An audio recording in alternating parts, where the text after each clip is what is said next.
Leader का ऐलान कर दिया है, उसको लेकर के क्या रिएक्शन? सर्वप्रथम हम बहुत बहुत हार्दिक आभार कांग्रेस के शीर्ष नेतृत्व का, हमारे आदरणीय राष्ट्रीय अध्यक्ष मल्लिकार्जुन जी खड़गे जी का, कांग्रेस पार्टी के हमारे नेता, हमारे पूर्व अध्यक्ष राहुल गांधी जी का और तमाम कांग्रेस के सभी शीर्ष नेतृत्व का हृदय से आभार व्यक्त करना चाहते हैं कि हरियाणा के अंदर अखिल भारतीय कांग्रेस कमेटी की ओर से जो कल फैसला आया, हुड्डा साहब को, चौधरी उपेंद्र सिंह हुड्डा जी को नेता विपक्ष के रूप में एक जिम्मेदारी दी गई है और राव नरेंद्र जी को प्रदेश अध्यक्ष के रूप में जिम्मेदारी दी गई है। और ये जो फैसला है इसका हम स्वागत करते हैं बहुत बहुत। हम अपने नवनियुक्त प्रदेश अध्यक्ष को, राव नरेंद्र जी को हार्दिक बधाई देते हैं। हमें विश्वास है उनके नेतृत्व में हम लोग सब मिलके चलेंगे, कांग्रेस पार्टी को मजबूत करेंगे, मजबूत करने का काम करेंगे, जनता की आवाज़ उठाएंगे। और हमें विश्वास है नेता विपक्ष आदरणीय चौधरी उपेंद्र सिंह हुड्डा जी के नेतृत्व में हर वर्ग की आवाज़ कांग्रेस पार्टी उठाएगी और बहुत सक्रिय और सकारात्मक विपक्ष की भूमिका में कांग्रेस पार्टी नजर आई। काफी डिले हो रहा था और विपक्षी दल सवाल उठा रहे थे कि कांग्रेस अपना संगठन पहले होता तो कुछ और भी मतलब संगठन मजबूत होता, अगर पहले बन जाता। ये सही समय पे सही फैसले होते हैं। बड़ा अच्छा जो है ये नवरात्रों का समय, ये मुहूर्त दिखवा के ही किया गया फैसला है। बड़ा अच्छा मुहूर्त था, शुभ मुहूर्त था। शुभ मुहूर्त पे सही समय पर सही फैसले कांग्रेस पार्टी ने लिया है। तो हम फैसले के लिए हार्दिक आभार केंद्रीय नेतृत्व का और प्रदेश अध्यक्ष जी को, राव नरेंद्र जी को और नेता विपक्ष जी को, आदरणीय चौधरी उपेंद्र सिंह हुड्डा जी को, दोनों को हार्दिक बधाई। कांग्रेस के कार्यकर्ताओं को बधाई। सभी कांग्रेस जन मिलकर हमारे नेता विपक्ष चौधरी उपेंद्र सिंह हुड्डा जी और हमारे प्रदेश अध्यक्ष राव नरेंद्र जी के नेतृत्व में हम सब मिलकर जुटेंगे, प्रदेश के हर वर्ग की आवाज़ उठाएंगे, सकारात्मक विपक्ष की भूमिका में कांग्रेस नजर आएगी और हम सब मिलकर कांग्रेस पार्टी को मजबूत करने का कार्य करेंगे। राव नरेंद्र जी को जिम्मेदारी दी गई है, तो क्या जो हीरवाटी की 29 सीटें हैं उनको देखकर देखिए, वो जो है सारी चीज़ें देखी जाती हैं। जो फैसला होता है उसमें सारे फैक्टर्स देखे जाते हैं। वो विश्लेषण का जो है सारा कार्य वो आपका है, तो विश्लेषण में हम लोग आपकी मदद कर देंगे ऑफ द रिकॉर्ड क्या क्या है। लेकिन सभी कांग्रेस पार्टी की अपनी एक विचारधारा है। कांग्रेस पार्टी हर वर्ग देखिए, कप्तान अजय सिंह जी कांग्रेस के एक वरिष्ठ नेता हैं और मुझे विश्वास है कि कांग्रेस का नेतृत्व उनसे बातचीत करेगा। उनकी कांग्रेस में अपना उनकी स्थान है और उनका अपना सम्मान है और वो हमारे लिए आदरणीय है। और मुझे विश्वास है कि उनको भी विश्वास में लिया जाएगा, सब भी साथ चलेंगे। ये 3 अक्टूबर को देश के गृह मंत्री आ रहे हैं आपके क्षेत्र में, तो क्या उम्मीद रखते हैं कोई प्रोजेक्ट वगैरह किसी ऐसा कोई वो दे के जाएंगे?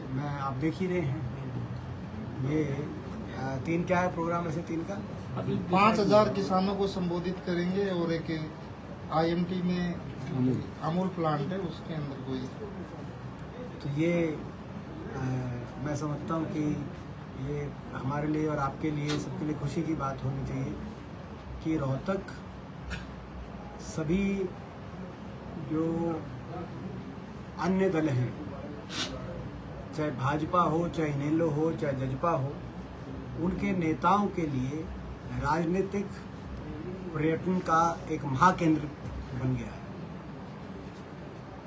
तो ये अच्छी बात है।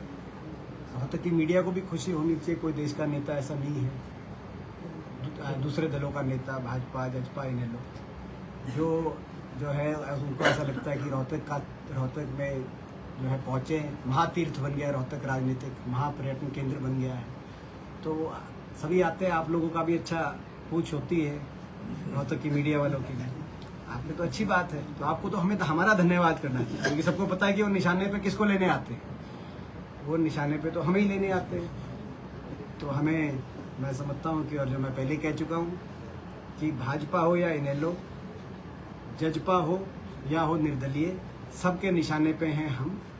कुछ तो हम में भी होगा दम, वो लोगों का दम है, लोगों का आशीर्वाद है, इसीलिए सब आते हैं, सबका स्वागत है, प्रजातंत्र है। और आप लोग भी हमें धन्यवाद करें। दिखा दिया दम ये नेता प्रतिपक्ष वाले। देखिए, वो लोगों के आशीर्वाद की बात मैंने कही कि लोगों का आशीर्वाद, लोगों की जन भावना हरियाणा के अंदर वो कांग्रेस पार्टी के साथ है। और यही कारण था, आपने लोकसभा चुनाव में भी देखा, लोकसभा चुनाव में भी, और आपने विधानसभा चुनाव में भी देखा, सारी तरह की छल कपट के बावजूद मात्र आधा प्रतिशत वोट का अंतर रहा। जब से हरियाणा अलग राज्य बना है तब से लेकर आज तक लगभग सर्वाधिक मत कांग्रेस को इस 2024 के चुनाव में, और ऐसे लोकसभा में 84 के अलावा सबसे सर्वाधिक मत कांग्रेस को 2024 में मिला। 5 सांसद हम जीत के गए, और कांग्रेस के लिए 31 प्रदेशों में सबसे ज़्यादा मत 24 के चुनाव में हरियाणा से मिला। तो लोगों का आशीर्वाद मिला, और इस अवसर पर मैं विशेष रूप से हमारे प्रदेशाध्यक्ष रहे, जिनका कार्यकाल याद किया जाएगा, आदरणीय चौधरी उदय भान जी का मैं विशेष रूप से धन्यवाद अर्जित करना चाहता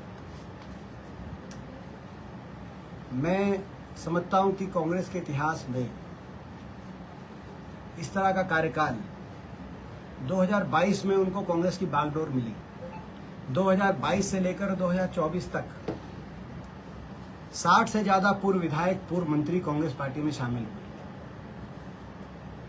आप अंदाजा लगाएं कि कोई बिना पदाधिकारी भी किसी पार्टी में शामिल होता है तो कितना शोर मचाती हैं कई पार्टियां। सर्वाधिक अर्जित किया, और हर तरह की शाम दाम दंड भेद और यंत्र मंत्र तंत्र, नायब सैनी जी की शब्दावली में सारी व्यवस्थाएं और इंतजामों के बाद मात्र आधे प्रतिशत के अंतर से मैनेजमेंट करके भाजपा ने सत्ता तो हासिल करी, लेकिन कांग्रेस ने जन भावना में अपना स्थान बनाने का कार्य किया। तो चौधरी उदय भान जी को बहुत बहुत बधाई मैं देना चाहता हूं। उनके कार्यकाल के लिए उनका हार्दिक आभार पूरी, मैं समझता हूं कि प्रदेश के कांग्रेस के कार्यकर्ताओं की ओर से मैं करना चाहता हूं। आपने स्वयं देखा 2019 में कांग्रेस का जो मत प्रतिशत था, उसमें लोकसभा में तो लगभग 20% और विधानसभा में लगभग 12.5% वोटों का में बढ़ोतरी हुई। 20% वोट बढ़ना, 12.5% वोट बढ़ना 2019 के चुनाव के मुकाबले में 24 में, जब उदय भान जी के नेतृत्व में चुनाव लड़ा गया। ये साधारण मत प्रतिशत नहीं है। कई ऐसी पार्टियां हैं जो 1-2 प्रतिशत मत ही लेके रैलियां करती हुई भी और शोर मचाती हुई घूमती है, लेकिन ये मैं कह रहा हूँ मत प्रतिशत बढ़ना। हमारे मत प्रतिशत तो 48% आए, लेकिन जैसे मैंने कहा 15% वोट बढ़ा 19 से लेकर 24 तक, और ये कोई साधारण उपलब्धि नहीं है। कांग्रेस का कुनबा भी बढ़ा, कांग्रेस का परिवार भी बढ़ा चौधरी उदय भान जी के नेतृत्व में। वर्तमान सांसदों ने भी ज्वाइन की कांग्रेस, आपको याद होगा हिसार के जो सांसद थे उन्होंने ज्वाइन करी। वर्तमान विधायकों ने भी कांग्रेस ज्वाइन करी, आपको याद होगा उनके नेतृत्व में। ये साधारण बात नहीं है, लेकिन और कांग्रेस का वोट शेयर भी बढ़ा। तो उनका कार्यकाल मैं समझता हूं कि सफल कार्यकाल रहा। और अभी मैं अपनी पूरी बात उनके लिए हम उनको बधाई दे रहे हैं, उनका धन्यवाद कर रहे हैं, वो पूरी आप सुनिए, तो उस पर आपको भी आपत्ति नहीं होनी चाहिए। तो उनका कार्यकाल एक सफल कार्यकाल रहा बेहद। उनके कार्यकाल में कांग्रेस का परिवार बढ़ा, कांग्रेस का कुनबा बढ़ा, कांग्रेस का वोट प्रतिशत बढ़ा।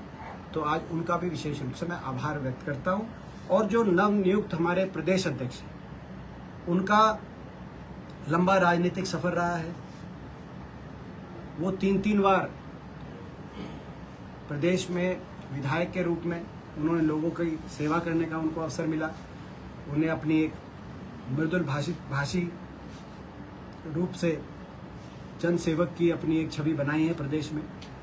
उनके पारिवारिक पृष्ठभूमि स्वर्गीय राव बंसी सिंह जी का एक अपना नाम और अपनी पहचान पूरे प्रदेश की राजनीति में रही है। और राव नरेंद्र जी ने जिस तरीके से लोगों की सेवा करी, विशेष रूप से 2009 में एक कैबिनेट के मंत्री के रूप में उनको महत्वपूर्ण जिम्मेदारी स्वास्थ्य मंत्रालय की उनकी जिम्मेदारी उनके कंधों पे थी। उन्होंने सकुशल लोगों की सेवा करी,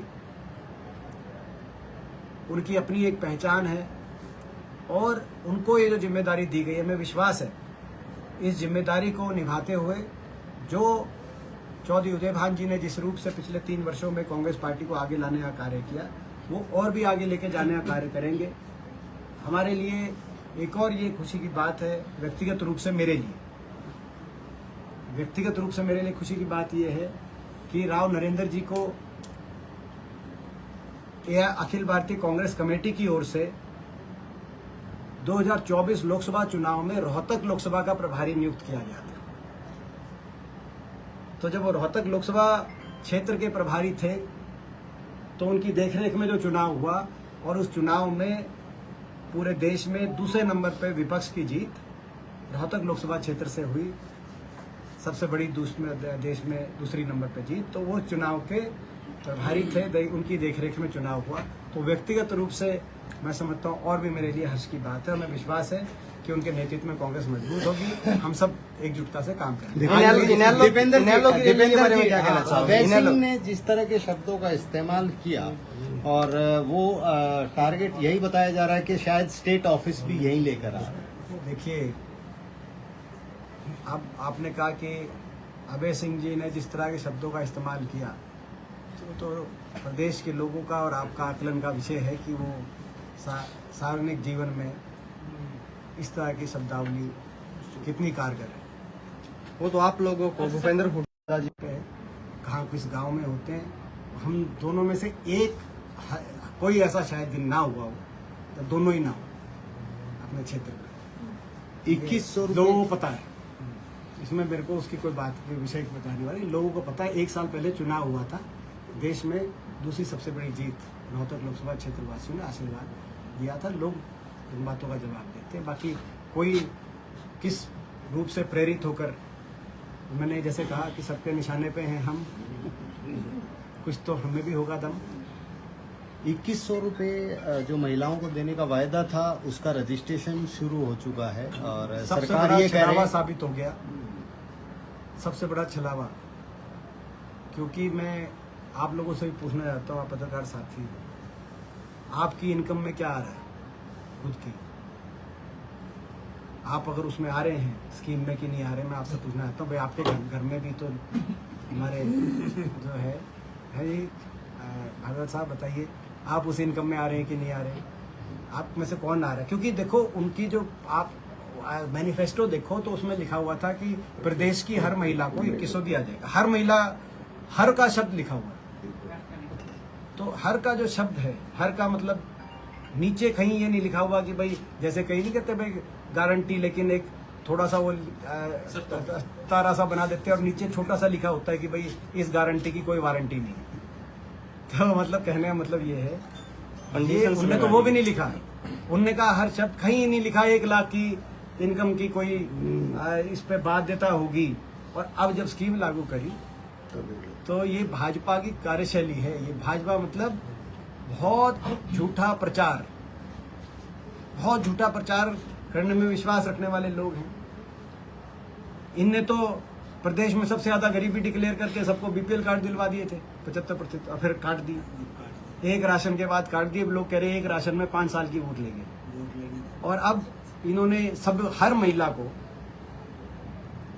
ये कहा। अब आप लोग कितना, मैं समझ सकता हूँ कि आप में से कौन उसमें आ रहा है। आपने तो एक भी नहीं आया। हो सकता है आप में से कईयों ने जो है भाजपा को वोट दी हो कि नहीं दी हो, लेकिन बहुत लोगों ने इस विश्वास में दे दी। तो आप तो हमारे परिजन हैं, आपने तो जो है, आप सबको तो हम, लेकिन ये कितनी बड़ी बात है, आप सोचिए कितना बड़ा छलावा है। तो ये 1 लाख की बाध्यता हमारी मांग है। हमारी मांग भी आप नोट करें। हमारी मांग है कि 1 लाख की बाध्यता खत्म करके भाजपा अपना जनता से किया हुआ वायदा पूरा करके हर महिला को दिलाने का काम करे। नहीं तो हम सड़कों पे उतरेंगे। कांग्रेस के मजबूत नेता विपक्ष और मजबूत प्रदेश अध्यक्ष के नेतृत्व में अब नया संगठन बना है हम इनका करा हुआ वायदा इन्हीं से पूरा कराने के लिए एक जन आंदोलन भी कर सकते हैं। क्राइटेरिया क्या है मांग में? नहीं, उन्होंने तो कोई क्राइटेरिया रखा ही नहीं था। उन्होंने जो वायदा किया था उसमें क्या क्राइटेरिया था? कोई नहीं था। उन्होंने कहा हर महिला, आप उनका मैनिफेस्टो पढ़े ना, भाजपा का, मैंने आपने पढ़ा भी होगा, तो उसमें लिखा हुआ है हर महिला। तो ये तो उनका क्राइटेरिया था। तो हम उनका किया हुआ वायदा उन्हीं से पूरा कराने के लिए लड़ाई हमें लड़नी पड़ेगी। क्या करें? एक धान की फसल मंडियों में आनी शुरू हो गई है, तो उसको लेकर के हालांकि कुछ नमी की दिक्कतें बताकर बड़ी खरीद भारी दिक्कत है भैया। आखिरी ले लेते हैं, क्योंकि देखो मेन चीज तो जो वो है वो आ गई। छोटा सा बरेली वाला लेंगे। हाँ? बरेली वाला लेंगे, एक धान का लेके बरेली। बरेली कहाँ पहुंच गए? वो बड़ा ध्यान आया एक बार धान का वो धान में ये है, देखो हमारी मांग थी कि मुआवजा मिले,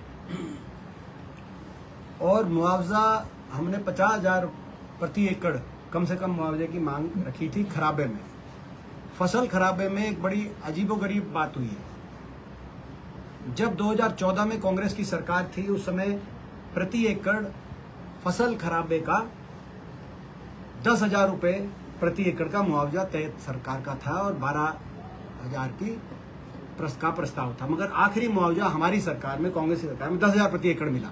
उस समय पंजाब में मिलता था 5,000 रुपए प्रति एकड़ मुआवजा। पंजाब में मांगती हरियाणा जितना करो, कांग्रेस की हुड्डा सरकार जितना करो। आज इतना व्यापक जल भरा हुआ है, नुकसान हुआ है, तो हमारे किसान को भाजपा सरकार में पंजाब से आधा मुआवजा 7,000 रुपए से स्टार्ट होकर, और पंजाब में 20,000 रुपए से शुरू किया जाए। आधे से भी कम मिनिमम मुआवजा फसल खराबे का मिल रहा है। ये इस बात की हम निंदा करते हैं, घोर निंदा करते हैं। बीच में इन्होंने बीजेपी के, मैंने जैसे कहा बीजेपी का अर्थ है बहुत झूठा प्रचार। इनके आईटी सेल ने कहीं से 2 रुपए कहा कि भाई मैं चुनौती देता हूं, कोई प्रदेश सरकार का हमारे समय का आदेश दिखा दें कि प्रति एकड़ मुआवजा 2 रुपए, और हमारे समय नहीं, आजादी की भी सरकारें बनी है, उसमें कम से कम बोनस दिया जाए। हमारे टाइम बोनस मिलता था, 400 रुपए बोनस मिला, लेकिन इन्होंने बोनस की स्कीम बंद कर दी। केंद्र सरकार ने आदेश निकाल दिया, अगर कोई प्रदेश खुद से बोनस देगा तो FCI उससे प्रोक्योरमेंट भी नहीं करेगी। तो इसीलिए ये किसान विरोधी इस तरह के आदेशों को वापस लिया जाए, बोनस दिया जाए, और कम से कम 1,000 रुपए प्रति क्विंटल बोनस देके जो नुकसान की आपने भरपाई नहीं करी, उसमें कुछ आप जख्म में मलहम लगाने का कार्य कर सकते हैं। हमारी ये मांग है कि बोनस डिक्लेयर हो। जी दीपेंद्र जी, एक सवाल रहेगा कि कृष्ण ये कई देर से बरेली कर रहा है, ट्रेन जा रही हो बरेली। बोल भाई कोई नहीं, पानी पी चलो खत्म करो अब। अच्छा, बरेली में जिस तरह से जो घटना घटी, योगी आदित्यनाथ ये करें कि बाबा योगी आदित्यनाथ बैठे हैं, पर ये बड़ी साजिश का जो होने वाली थी उसको नाकाम किया। आप उन्हीं से पूछो भाई, यूपी वालों से। आप MP हैं, क्या लगता है? हमें पूरी जानकारी पूरी आप उनसे बात। हाँ, मेरा एक सवाल रहेगा कि कृष्णमूर्ति हुड्डा जी कहते हैं कि मैं भाजपा में होते हुए भी भूपेंद्र हुड्डा ने मेरी टिकट कटवा दी, क्या कहना चाहोगे इस पर? तो आगे क्या कहें, ये आप समझ सकते हो। बताया उन्होंने भी कि जो इनेलो के रैली सुपर हिट बताया उनको। वो तो हम देख रहे थे, वो तो मैं मीडा साहब का देख रहा था बयान। मीडा साहब का भी बयान आपने देखा होगा, जिनसे हमारे भाजपा के विधायक हैं और डिप्टी स्पीकर हैं। वो कह रहे थे कि हमें विश्वास है कि इनेलो की रैली से हुड्डा साहब के जनाधार में सेंध जरूर लगे। विश्वास भाजपा वालों को था। तो आप अंदाजा लगाएं क्या चल रहा है खेल। ठीक है सर। ओके